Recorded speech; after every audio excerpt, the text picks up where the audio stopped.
안녕하세요. 2020년 환경교육 학술 발표를 시작하겠습니다. 전문가가 아닌 시민의 연구 역량을 키우기 위해서 올해 처음 연구활동을 지원하게 되었습니다. 지금부터 충청남도에서 활동하고 계신 환경교육 활동가 3분의 연구 발표를 시작하겠습니다. 첫 번째 순서로 당진 지속가능 발전협의회에서 활동하고 계신 김수정 선생님의 연구 결과를 듣겠습니다. 당진 지속가능발전협의회 김수정입니다. 저는 당산 생태공원의 민들레 종별 분포 현황과 형태 비교 조사 결과를 발표하겠습니다. 맨 처음에 조사 전에 제가 가지고 있었던 민들레 사전 지식, 그 다음에 어떻게 조사를 했는지 조사 방법과 장소, 조사 내용, 조사 결과, 그리고 제가 조사하면서 느꼈던 부족한 점과 그 다음에 변수, 생각지도 못한 변수, 그 다음에 개인적인 성과에 대해서 말씀드리도록 하겠습니다. 자, 제가 조사 전에 민들레에 대한 가지고 있던 사전 지식은 모든 일반인들이 가지고 있던 지식과 별반 차이가 없었어요. 뭐 하얀 꽃을 피우는 토종 민들레가 있고, 뭐 서양 민들레, 노란 꽃을 피우는 건 대부분의 서양 민들레다 이렇게 알고 있었고요. 뭐 봄에 꽃을 피우는 국화과의 식물이고, 그리고 토종과 외래종의 그 구분하는 방법이 꽃을 이렇게 감싸고 있는 총포의 형태를 보고 구분을 할 수 있다. 그리고 토종 민들레는 인터넷 자료를 통해서 봄에만 꽃을 피우는데 서양 민들레는 가을까지 쭉 꽃을 핀다. 이 정도의 사전 지식을 가지고 이번 조사를 시작하게 됐습니다. 조사 방법은, 당산 생태공원 탐방로 주변을 따라서 걸으면서 그 주변에 있는 민들레를 조사를 해서 당산 생태공원 내에 민들레가 어디에 어느 정도 분포하고 있는지 종별 분포 상황과 그리고 그 각 민들레, 서양 민들레와 토종 민들레의 형태가 어떻게 다른지 그걸 비교하는 내용으로 조사를 했고요. 조사 방법으로는 네이처링 어플리케이션에 업로드를 해서 종별 전체 분포 현황을 결과를 도출을 하기로 결정을 해서 시작을 했습니다. 자, 조사 구역을 보여드리자면 여기 위성사진과 일반 사진 지도인데요. 저기 당산 저수지 주변의 탐방로를 따라 걸으면서 민들레가 어느 정도 있는지 조사를 했고요. 바로 4월 25일에 네이처링의 미션을 개설 후에 조사를 시작을 했습니다. 조사를 하면서 관찰한 민들레의 사진을 찍어서 네이처링에 관찰 기록을 업로드를 했고요. 그 업로드한 결과로 분포 현황을 결과를 도출을 할 수 있었습니다.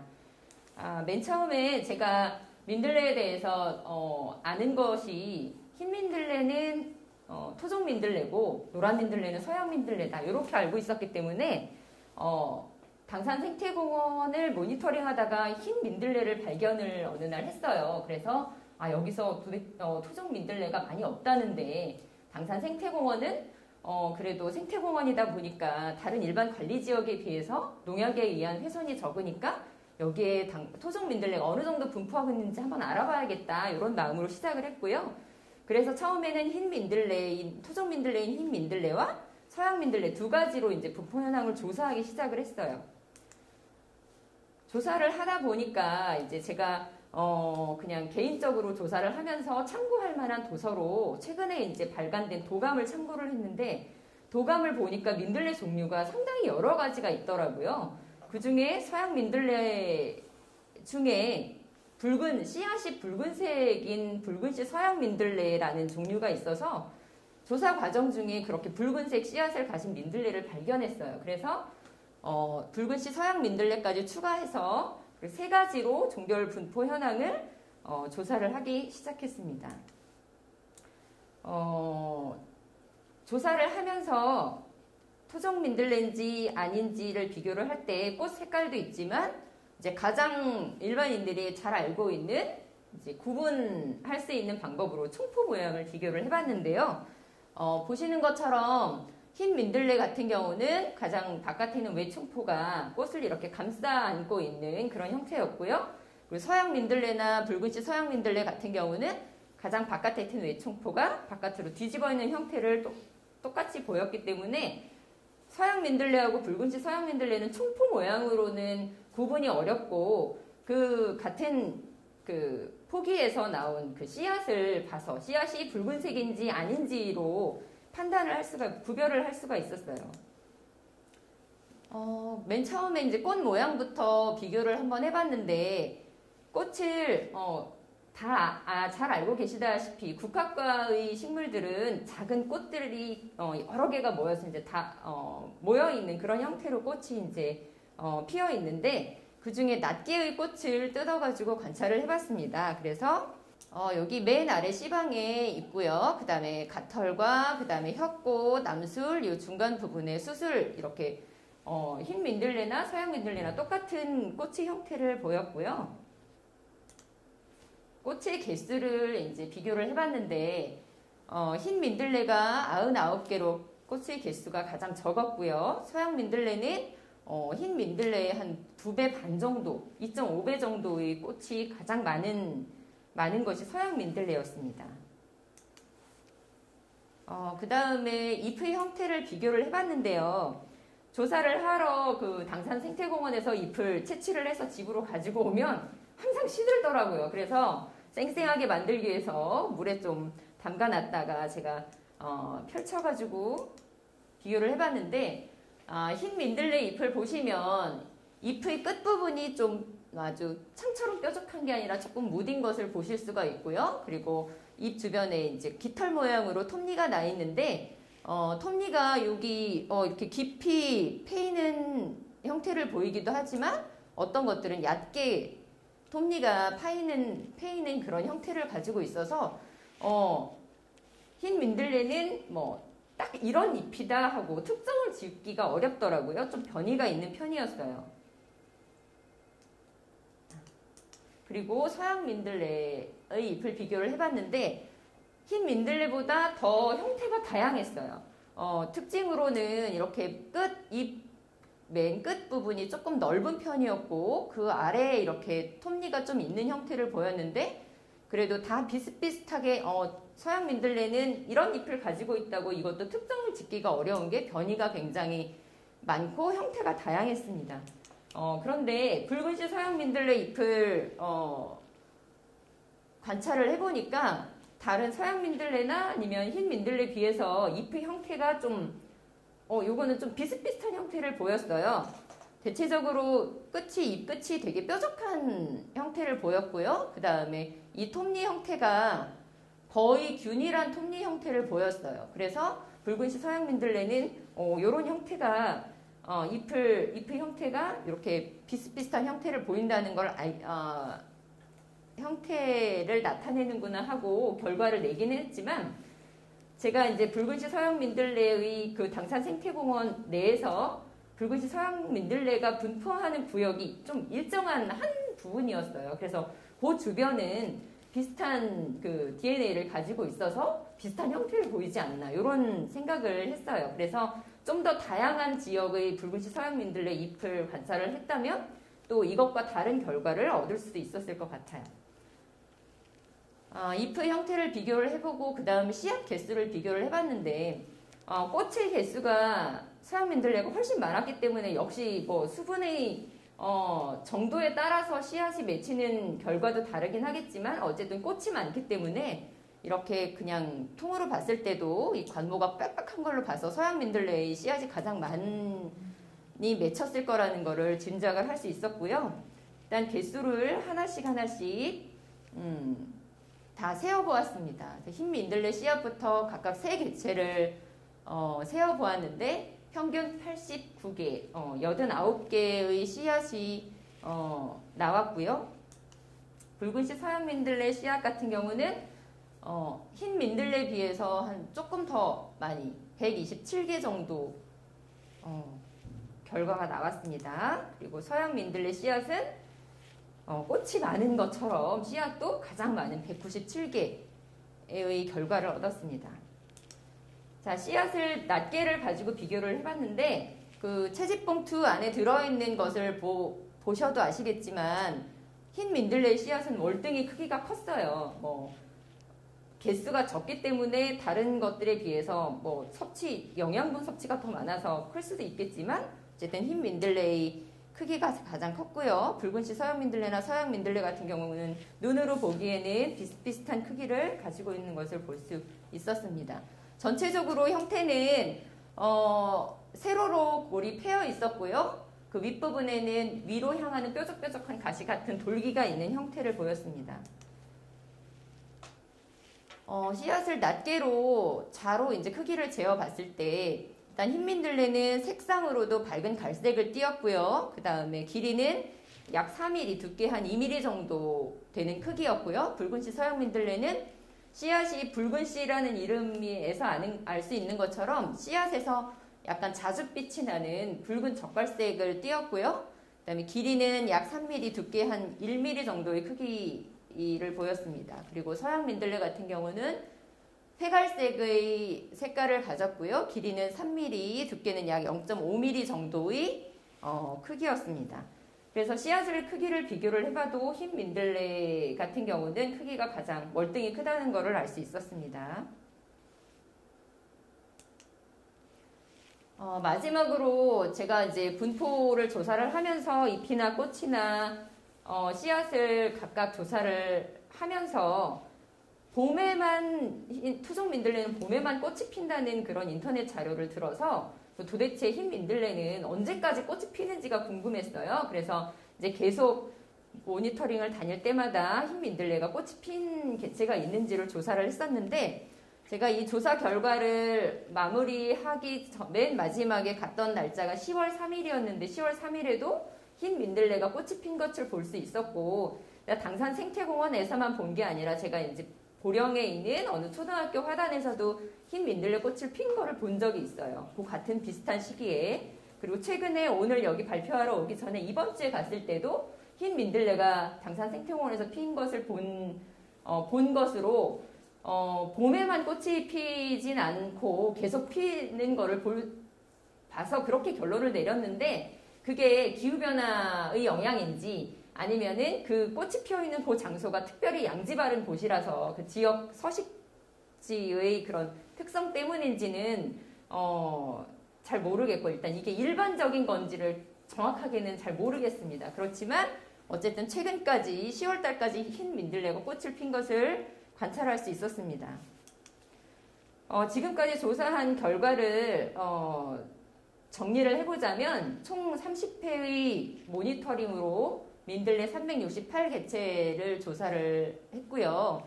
그 안에서 토종 민들레와 외래종 민들레를 구분하는 방법으로는 외청포의 형태 차이가 두드러지지만 꽃의 색이나 씨앗의 색깔, 잎의 모양이 조금씩 다르지만 그것만으로는 종을 구분을 정확하게 동정하기에는 좀 어렵다는 결론을 내렸고요.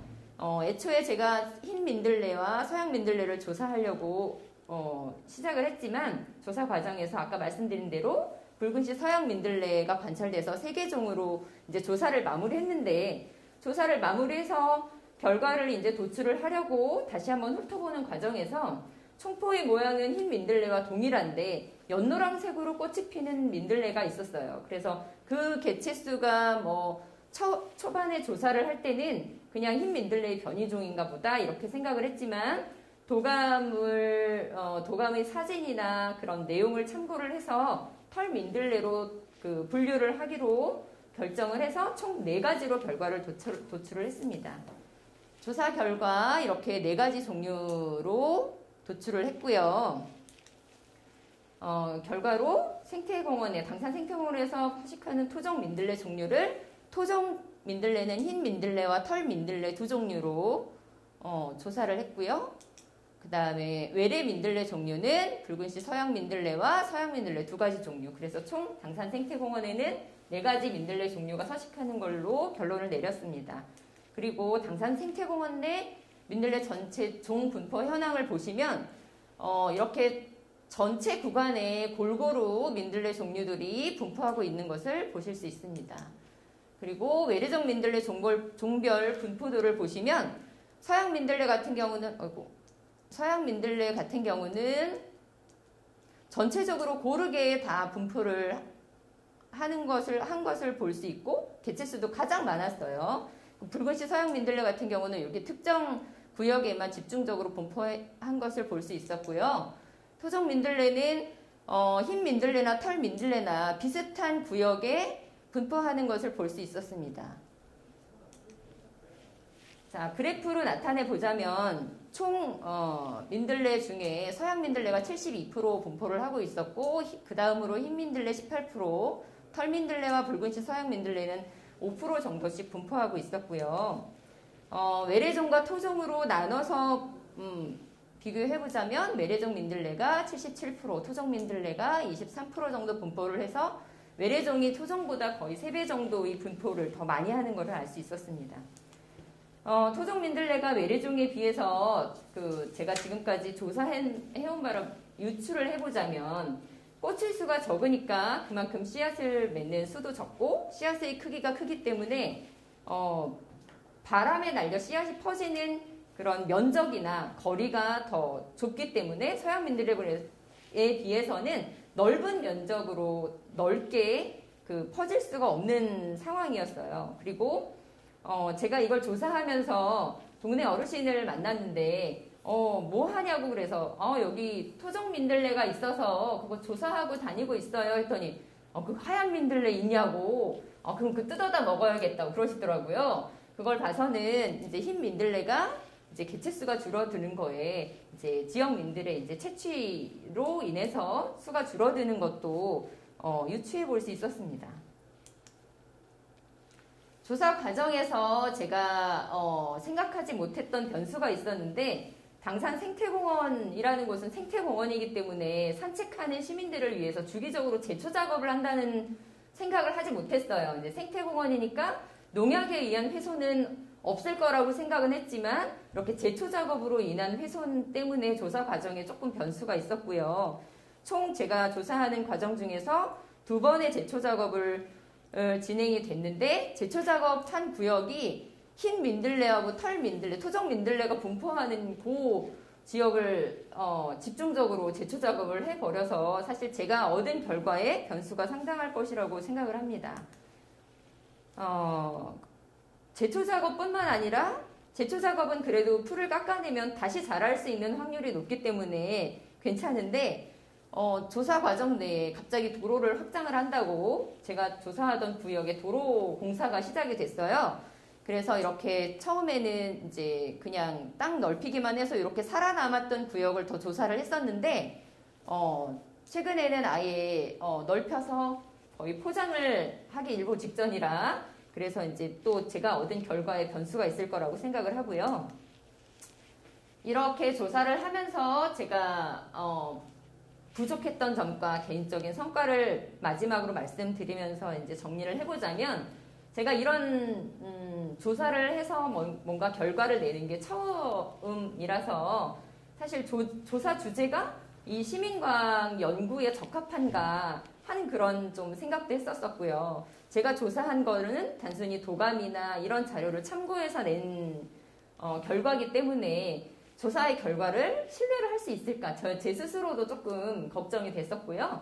그리고 조사에 영향을 미칠 수 있는 변수를 미리 생각을 하지 못했던 점과 그리고 조사하면서 이제 관찰하기 위해서 표본을 채취할 때 채취하는 흰민들레는 씨앗을 3개를 개수를 샜다면 붉은씨나 서양민들레, 붉은씨 서양민들레나 서양민들레의 개체수는 표본은 2개로 이제 결과를 내기도 했어요. 왜냐면 씨앗의 개수가 너무 많아서 제가 일일이 세다가 굉장히 눈도 아프고 그리고 조그만 바람에도 이게 씨앗이 막 날아가 버려서 그 과정에서 이제 개체수를 똑같이 표본의 수를 똑같이 했었어야 되는데 그 표본의 개수를 같이 할 수 없었었고 그 다음에 채취 시기나 그 다음에 그 채취한 곳의 서식 조건이 종별로 다 비슷비슷해야지 결과가 더 정확하게 나왔을 텐데 제가 그거를 좀 고려하지 못했던 점이 좀 제가 조사를 하면서 부족한 점이 아니었나 하는 생각을 했고요. 대신 이런 이제 조사를 하면서 개인적으로 얻은 결과라고 한다면 제가 지금까지 민들레에 대한 지식들은 솔직히 민들레가 흔한 꽃이었기 때문에 별로 관심을 갖지 못해서 많은 자료들을 찾아보지 못했지만 거의 대부분 제가 얻은 지식은 인터넷이나 도감에서 얻은 지식이었어요. 근데 이제 실제로 돌아다니면서 뭐 채취해서 관찰을 직접을 해서 제가 민들레에 대한 형태나 특징 같은 것을 직접 제가 관찰을 통해서 알 수 있었던 점, 그런 점이 이제 성과였고요. 그리고 그 민들레를 조사하면서 지속적인 모니터링을 할 수 있어서 그 모니터링 과정에서 당산 생태공원에 서식하는 다른 생물종들도 177종을 추가로 관찰할 수 있어서 그거를 개인적인 성과로 볼 수 있었습니다. 제가 이번 조사하면서 마지막으로 이제 참고 자료를 말씀드리자면 가장 최근에 발간된 한국의 들꽃이라는 도감을 참고해서 민들레 동정을 했고요. 그 다음에 민들레의 생태에 대해서는 이렇게 이나가키 히데히로 일본분이 쓴 풀들의 전략이라는 책을 참고해서 결과를 내는데 참고를 했습니다. 자, 이상으로 발표를 마치겠습니다.